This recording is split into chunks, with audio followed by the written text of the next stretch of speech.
Assalamualaikum warahmatullahi wabarakatuh. Kami dari kelompok 3 yang beranggota Dapabi Putra, Ismail, Gusti Arya Pratama dari kelas TPD 2018. Saya akan mempresentasikan tentang electromagnetic heating enhancement of source rock permeability for high recovery. Di sini ada 4 poin. Yang pertama ada pengantar, kedua metode, yang ketiga eksperimen, yang 4 hasil diskusi. Pengantar memproduksi hidrokarbon ringan dari reservoir serpi batuan sumber dengan permeabilitas nanodarcy. Dianggap tidak dapat dipertahankan secara komersial sampai penerapan rekahan hidrolik dan pengeboran horizontal. Sebuah sumur horizontal tipikal bagaimanapun membutuhkan 2-8 juta galon air untuk pekerjaan rekahan. Selain itu, pengolahan luang air rekahan dapat menjadi mahal, baik secara finansial maupun lingkungan. Koefisien termal dari mineral utama dan air. Jenis batuan dan ada koefisien ekspansi termal 1/K. Ini jenis batuannya Berea Sandstone. Koefisien ekspansinya 1,5 dikali 10⁻⁻⁶. Jenis batuan boom clay atau wet, koefisien ekspansinya 3,3 dikali 10⁻⁶. Kalsit, koefisiennya 1,31 dikali 10⁻⁵. Water, koefisiennya 6,6 dikali 10⁻⁵. Dari tabel 1, koefisien muai panas air juga disertakan.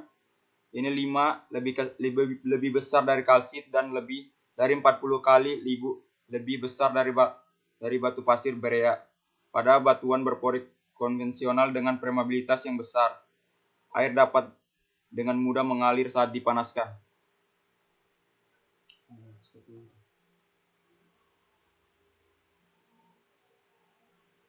Oke, perkenalkan, nama saya Ismail dengan NIM 1801227. Di sini saya akan melanjutkan penjelasan dari teman saya yang bernama Dava.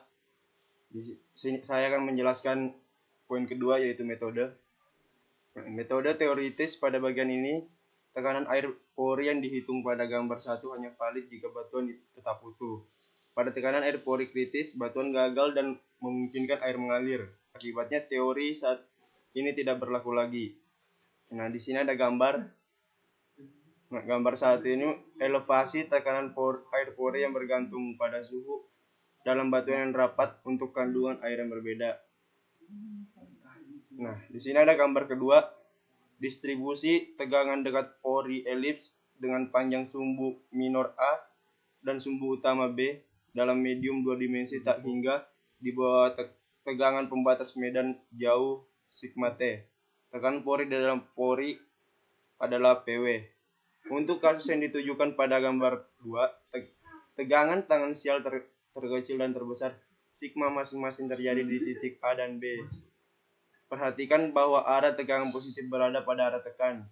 Jika tidak ada air dalam pori, tegangan tangensial di titik A dan B diberikan oleh sigma A sama dengan sigma T dalam kurung 2A per B. Sigma B sama dengan sigma T dalam kurung 2B per A, di mana subskrip A dan B masing-masing mengacu pada titik A dan B, dan sigma T adalah tegangan pembatas hidrostatis. Untuk pori lingkaran dengan A sama dengan B, tegangan di A dan B sama, seperti yang diharapkan. Nah, selanjutnya poin ketiga ada eksperimen. Eksperimen ini dibagi menjadi 4. Yang pertama, sampel. Semua sampel berasal dari reservoir batuan sumber timur tengah. Setengah ditancapkan sampel di samping dalam kantong plastik pada kondisi laboratorium selama beberapa tahun. Kandungan mineralogi dan organik diukur oleh laboratorium komersial eksternal menggunakan difraksi sinar X atau XRG dan lekotok pada sampel dari interval 1 kaki yang sama dari sampel yang digunakan di sini. Yang kedua, ada alur kerja uji laboratorium. alur kerja uji laboratorium untuk mengkarakterisasi efek microwave pada busi serpi di bawah kurungan hidrostatik, CT, pengukuran permeabilitas, dan NMR dilakukan pada mereka. Yang ketiga, pengukuran NMR. Jumlah absolut dari kandungan cairan dalam sampel diperoleh dengan mengkalibrasi sinyal NMR dan diukur ke sampel standar dengan jumlah air yang diketahui. Kandungan fluida yang diukur NMR juga dapat diukur dalam satuan persen atau satuan porositas yang merupakan rasio volume fluida dengan volume batuan curah.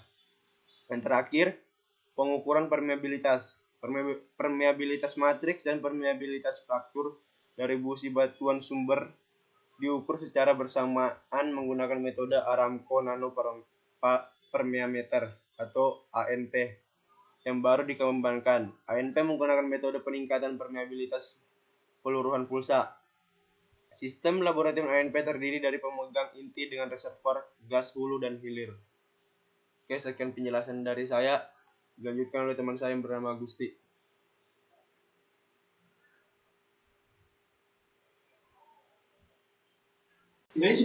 Perkenalkan, nama saya Gusti Arya Pratama, NIM 18011247. Di sini saya akan melanjutkan presentasi dari kedua teman saya, yaitu poin keempat, hasil dan diskusi. Permeabilitas KF dan KM diberi label sebagai 1 ND, menunjukkan bahwa permeabilitas nyata sama dengan atau lebih kecil dari 1 ND, dan demikian pula permeabilitas diberikan label sebagai 0,5 kali 106 ND menunjukkan permeabilitas nyata sama dengan atau lebih besar dari 0,5 ND. Dalam analisis dan pembahasan data selanjutnya, kita akan menggunakan nilai yang terdaftar tanpa mempertimbangkan bahwa nilai sebenarnya mungkin lebih kecil atau lebih besar. Kesimpulan dari presentasi dari kelompok kita yaitu efek simulasi EM pada serpih batuan sumber di bawah kurang dievaluasi secara kuantitatif. Sebuah sel bertekanan khusus digunakan untuk pemanasan gelombang mikro dari serpih batuan sumber di bawah pengurungan hidrostatis. Sebuah metode baru digunakan untuk mengukur secara simultan matriks dan permeabilitas rekahan dan menyediakan sarana yang berguna untuk mengevaluasi permeabilitas sebelum dan sesudah pemanasan EM pada batuan padat. Hasil penelitian menunjukkan bahwa stimulasi serpih batuan sumber bergantung pada kadar air puri. Pemanasan gelombang mikros serpih batuan sumber ketat dengan kadar air dengan bawah kurungan hidrostatik menghasilkan rekahan yang luas dan menghasilkan lebih dari 3 lipat peningkat permeabilitas. Permeabilitas batuan sumber yang distimulasi dengan pemanasan EM mirip dengan permeabilitas reservoir gas yang rapat, yaitu memvalidasi bahwa stimulasi thermal EM dapat menjadi metode peningkatan produksi yang sangat efisien dan dengan demikian menghasilkan pemulihan akhir yang lebih tinggi. Sekian dari presentasi dari kelompok 3. Mohon maaf jika ada salah-salah kata. Assalamualaikum warahmatullahi wabarakatuh.